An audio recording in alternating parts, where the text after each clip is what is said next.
सरकारले गरेको यो पेट्रोल र डिजेलको मूल्यको वृद्धिको कारण है आज पेट्रोल बढ्यो, भोलि ग्यास बढ्ला, पछि पानीको पनि रेट बढेको भन्ने छ। यो सरकारले यो तरिकाले कर लिएछ, भोलिको दिनमा हावाको पनि कर तिर्नुपर्ने कन्डिसन देखिरहेको छ है। एउटा सानो कुराले गर्दाखेरि पनि यति ठुलो चेन्ज हुन्छ भने सरकारले त्यो कुरामा ध्यान किन दिइरहेको छैन र प्रतिपक्षका जुन नेताहरू पनि किन चुप छन् भन्ने कारणले प्रतिपक्षको भूमिका खेल्नको लागि यहाँ आएको। नेपालमा 3 करोड 82 लाख जनसङ्ख्यामा तपाईँ एकलमा किन टाउको दुखे भए मुदे होले भनेर नै एक्लै सबैलाई ठिक छ, कसलाई ठिक छ क्या? नेपाल जनता सबै गाडी चलिरहेछ, हिँडिरहेछ, पिँढी छ, यत्रो घुरिरहेछ, तपाईँले मात्र किन टाउको दुखे?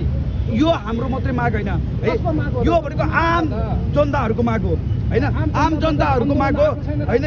एउटा कारणले होइन, हजुर मिडल क्लासलाई अलिअलि सर्भाइभ हुन छ, लोअर दिनमा खाना नपाउने क्लासहरूलाई यो मूल्य वृद्धिले कुनसम्म पुऱ्याएको छ भन्ने कुरा त हामीले आफूले महसुस गर्नुपर्ने कुरा हो नि त। मेरो प्रश्न के हो भनेदेखि नेपाली जनतालाई ठिक छ, यो चाहिँ कसले भने ठिक छ? युद्धको कारणले गर्दा ल ठिक छ, नै हो त्यो म्यानिपुलेट गरेको हो, त्यो म्यानिपुलेट गरेको हो, जनताहरू म्यानिपुलेट भए ओके फाइन, केही पनि भएन। तर हामीले कर तिरिरहेको छौँ भने सरकारले एक ठाउँमा पैसा हालेर एक ठाउँमा पैसा हाल्दाखेरि सबै कुरा सहज हुन्छ भने त्यो ठाउँमा सरकारले अनुदान दिने कि नै भन्ने कुरा हो नि त। भर्खर त बनेको सरकार 20 दिन मात्रै हुँदैछ, 20 दिन सरकार गठन गर्दा के अपेक्षा? कति 20 दिनमा कति करोड रुपियाँ लियो ल भन्नु त? सहयोग, फरेन सहयोग 20 दिनमा कति करोड लियो नेपाल सरकारले? लियो नि त, अरबौँ लियो नि त। भनिसकेपछि हामीले तिरेको करको भ्यालु के क्या? हामीले के पाएको छौँ? न स्वास्थ्य पाएको छौँ, न शिक्षा पाएको छौँ, न केही पनि पाएको छैन, कर तिरिरहेको छौँ।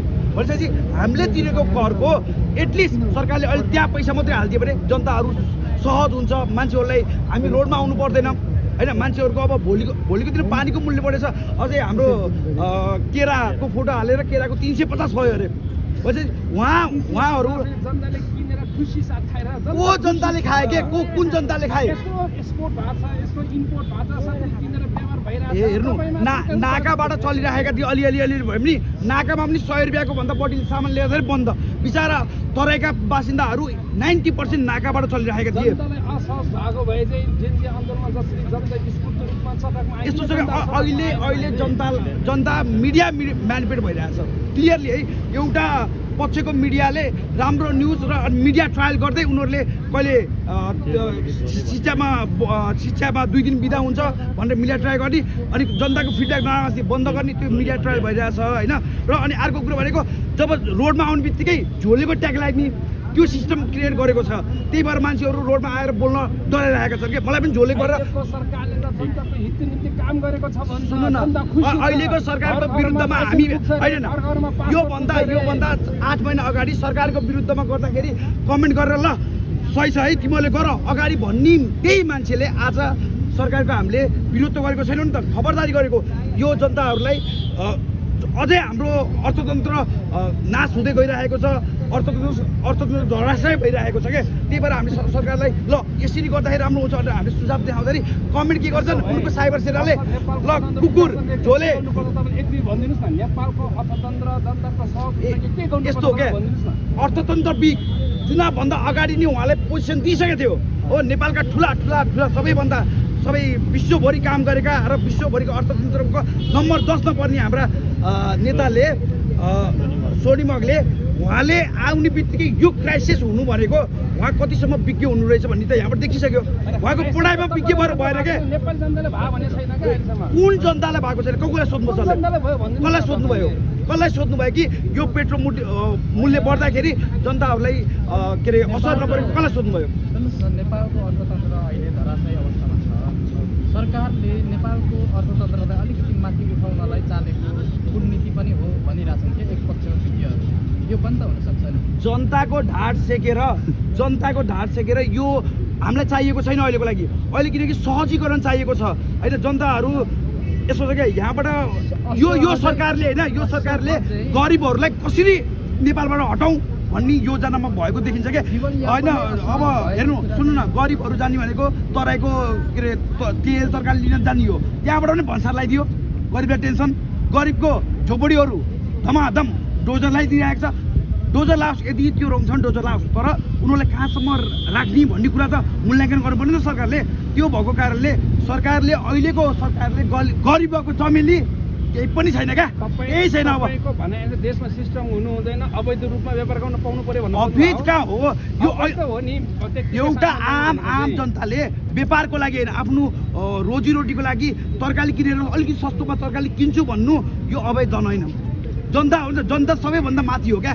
जनता पछि अनि जे पनि हुन्छ, तर जनतालाई मारेर यो तरिकाको काम गर्नु हुँदैन। कुन विधिमा बस्ने त नि? यो विधिमा बस्ने भन्नु त, हामी त्यही विधिमा बस्दिन्छौँ। तर जनताहरूलाई समस्या पर्नु भएन, जनताहरू भोकमरीले मर्नु भएन, नेपालको अर्थतन्त्र यो तरिकाले गिर्नु भएन। ऋण लिएको छ केही गर्ला भनेर, तर हाम्रो रगत थोपा गराएर त्यहाँ पुऱ्याएको जेएनजीहरू हामी रोडमा लडेर रोडमा सुतेर त्यहाँ पुऱ्यायौँ। हामीले पनि सपना देखेको थियौँ नि त, हाम्रो सरकार छ केही गर्ला। हामी त सरकारको विरुद्ध थिएनौँ नि त, हामी सरकारको पक्षमै थियौँ। तर आज आएर सरकारले यो कदम चालिरहेको छ। अनि यत्रो दिनसम्म नि मलाई एउटा के छ, संसदमा कोही पनि बोल्दैनन्, लाटा भयो कि हाम्रो बालन साथ बोल्दैनन्, संसदमा पनि बोल्दैन भनेपछि हामी आफै जागेर प्रतिपक्षको भूमिका खेल्नको लागि हामी तयार छौँ। र विश्वमा हेर्दै गर्दाखेरि विश्वका कयौँ मान्छेहरूको चाहिँ घर हुँदैन, जग्गा हुँदैन, तर नेपालीहरू त सबप्रतिको घर छ, जग्गा छ, खेती किसान गर्न। तपाईँ काठमाडौँ बाहेक घुम्नुहुन्न, तपाईँ काठमाडौँ घुम्नु 80% भन्दा बाहिर बढी मान्छेको घर जग्गा छ, तैपनि तपाईँ गरिब भन्नुहुन्छ कसरी? 20%लाई के गर्नु, छोडिदिने, मारिदिने कि विदेश पठाइदिने? होइन, बिचरा 20% यहीँ फुटपाथमा थिए नि 20%, त्यही 20% थिए, उठाइदियो। त्यही 20%हरूको अलि झुन्डेर मरेछन् नि। हो, लघुविद्याबाट अलिकति केही लिएर, केही लघुविद्या सहकारीबाट पैसा लिएर केही गर्छु भने लघुविद्याको मान्छे आएर टर्चर दिएर मारिरहेका छन्, देख्नुभएको छ। त्यो भइसकेपछि हामी चाहन्छौँ यो सरकारले राम्रो काम गर्दाखेरि ताली पिट्ने पनि मै हुन्छु यहीँ आएर हो। तर यो सरकारले यदि नराम्रो कदमहरू चाल्छ, देशद्रोही कदमहरू चाल्छ भने खबरदारी गर्नको लागि हामी जहिले पनि माइती घर होइन कि नेपाल अधिराज्यभरि हामीले सङ्गठन विस्तार भइसकेको छ महाअभियानको हो। हामीले चाहन्छौँ सरकारको विरोधी गरी काम नगर्ने, तर सरकारले यदि जनताको विरोधी काम गर्छ भने हामी सहने छैनौँ। अन्तिममा नेपाल सरकारको माग के छ? हाम्रो नेपाल सरकारसँग अहिलेको लागि, किनकि सरकार भर्खरै आएको छ, सरकारले राम्रो गरोस्, सरकारलाई शुभकामना छ। र हाम्रो साथीहरू पनि जानुभएको छ, उहाँ गएर जनताको आवाज बोल्नुहुन्छ भन्ने आशा गरेका छौँ। तर नेपाल सरकारसँग अहिले भनेको यति फ्युलको र पेट्रोलको मूल्य घटाइदियो, यो घटाउँदाखेरि के भयो, केराको मूल्य घट्यो होइन, उहाँ फोटो खिचेर हाल्नु पर्दैन। यो गर्दाखेरि ग्यासको मूल्य घट्यो, यो गर्दाखेरि आज त पानीको मूल्य पनि बढेको छ क्या। यो भनेको अचम्म कुरा होइन र हामीले डेली जीवनमा जे खान्छौँ, जे गर्छौँ त्यसको मूल्य बढिरहेको छ। त्यही भएर यसलाई नियन्त्रण गर्नुपर्छ। त्यो भएको कारणले नेपाल सरकारले यो ध्यान दियोस्। भोलिको दिनमा हामी यो 24 घन्टासम्म यो नेपाल सरकारले हाम्रो माग सुन्दैन भने भोलि बेलुका हामी राखे जुलुस गर्दैछौँ र नेपाल अधिराज्यभरिबाट पर्सिदेखि हामी नेपाल बन्दको घोषणा गर्न रेडी छौँ। त्यही भएर हामी यो भन्न चाहन्छौँ, सरकारले यदि चाहन्छ बेलैमा बुद्धि पुऱ्याओस्, किनकि जेएनजी मुभमेन्ट पनि यही तरिकाले भएको थियो र हामीले गरेका थियौँ। त्यही भएर चेतना भए यो हामी कार्यक्रम यही समाप्त गर्छौँ। भोलिको दिनमा सरकारले यदि गर्दैन भने हामी राज्य कमजोर छ, राज्य गरिब छ। कहाँ राज्य गरिब छ? कुन राज्य गरिब छ क्या? तपाईँ एउटा पेसा गर्नुहुन्छ, तपाईँ पेसा गर्नुहुन्छ, तपाईँले कर दिनुहुन्छ, तपाईँको पेसा डुब्यो, तपाईँले पाउनुहुन्छ के राहत छ? हाम्रो सरकारले कर तिरिसकेपछि राहत हुनुपर्छ क्या, कर त्यत्तिकै हुन्न। गर्नका लागि त सरकारले नीति बनाउँदैछ त, नीति बनाइरहेको छ, हामी पनि त समर्थन छौँ नि त। नीति बनाएको ठाउँमा हामी समर्थन छौँ।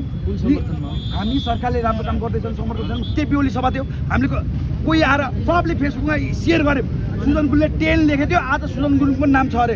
ओ अब सुजन गुरुङले आफूले कार्य गर्ने कि नै, नैतिकताको हिसाबमा राजीनामा दिने कि नै, त्यो पनि छ नि त होइन। भनेपछि पहिलाको सरकारले एउटा सानो गर्दाखेरि यहीँ नेपालीहरू आउने हो, कमेन्टमा पनि ठिक गर्यो हो, गर्नुपर्छ भन्ने। आज हामीले नेपाली जनताकै आवाज बोल्दाखेरि कमेन्टमा आउँछ, किन साइबर अट्याक गरिरहेको छ, हामीलाई कमजोर बनाउन खोजिरहेछ। त्यही भएर हामी चाहन्छौँ सबै नेपाली दाजुभाइहरू हामी एक हौँ। सरकारले यदि राम्रो काम गर्दैछ भने ताली, तर सरकारले यदि गाली गर्दैछ भने झोले अब रासपाका हुने भयो क्या। लास्टमा सबैभन्दा ठुलो झोले एमाले काङ्ग्रेस भन्दै थिए, अब रासपाका हुने भयो। एटलिस्ट यार नेपालमा यस्तो भइरहेछ भनिसकेपछि होइन, त्यो भइसकेपछि नेपालमा यो काम भयो ऊ काम भयो भइसकेपछि ल ओके, यदि हितमा छैन भने विरोध गर्नको लागि रोडमा आउनुपर्ने हो नि त, छैन। त्यही भएर म यति भन्न चाहन्छु नेपाल सरकारलाई, बालेन सरकारलाई, हजुरको काममा राम्रो काम गर्नु हाई होस्, तर सरकारले गरिब जनताहरूलाई मार्न पाउँदैन। भोलिको दिनमा पनि यस्तै हुन्छ भने योभन्दा ठुलो आन्दोलन हामी घोषणा गर्नेछौँ। हस्, धन्यवाद। जय देश जय